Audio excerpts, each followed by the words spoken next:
Vincent Beauménil, on a vu les premiers tours de roue de la Delta Wing, premier tour de roue public de la Delta Wing. Cette voiture devrait être aux 24 heures du Mans. C'est un grand moment dans le cadre de ce projet et pour la course des 24 heures du Mans. Oui, c'est un grand moment parce que effectivement, quand un projet aussi original arrive sur la piste, tout le monde se pose des questions. Est-ce que ça va marcher? La voiture a des caractéristiques techniques très spéciales. On peut se poser des questions quand on voit des roues de la largeur d'une roue d'une 2 chevaux à l'avant. On se dit, est-ce que la voiture va tourner? Bon, je crois qu'aujourd'hui, on a eu la preuve que ça fonctionne très bien et que effectivement le concept avait été très bien pensé par des ingénieurs de très haut niveau. Donc bien sûr, on est confiant. Il reste encore beaucoup d'étapes à franchir, toutes les procédures de crash test, fiabilisation de la voiture, puisque faire 4 tours ou faire 24 heures, c'est pas du tout la même chose. Donc il y a encore beaucoup de travail, mais la qualité des gens qui sont impliqués dans le projet font qu'on est assez confiant sur la bonne suite de Delta Wing et de sa présence sur la grille aux 24 heures. Cette présence est-elle assurée à 100% ou pas encore? Quelles sont les grandes étapes qu'il va falloir passer? Ah non, elle n'est pas assurée.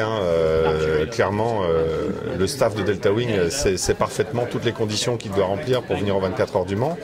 C'est une voiture qui, doit répondre aux exigences de sécurité.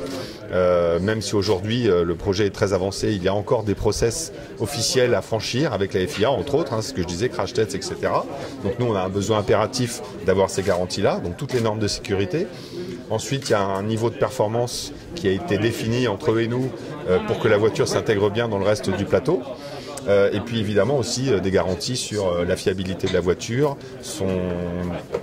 sa capacité à s'adapter au Mans, dans ses ravitaillements, sur la piste, etc. Donc je ne vais pas rentrer dans les détails parce que ça serait un peu long, mais oui, il reste encore du travail.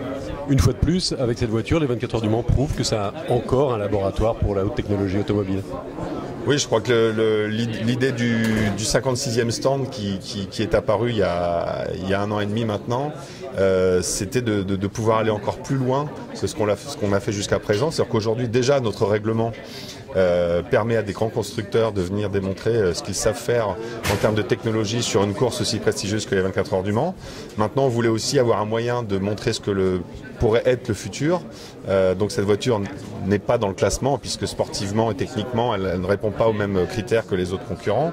Mais ça reste une vitrine et donc une nouvelle vitrine avec des choses encore plus futuristes que ce que l'on peut voir. Et puis c'est pour nous aussi un moyen d'évaluer un petit peu des nouvelles technologies pour mettre en place nos futurs règlements. Je parle entre autres du nouveau règlement LMP1 2014 que l'on communiquera dans les mois prochains. Donc c'est aussi un banc d'essai pour nous très intéressant. Merci Vincent Beauménil.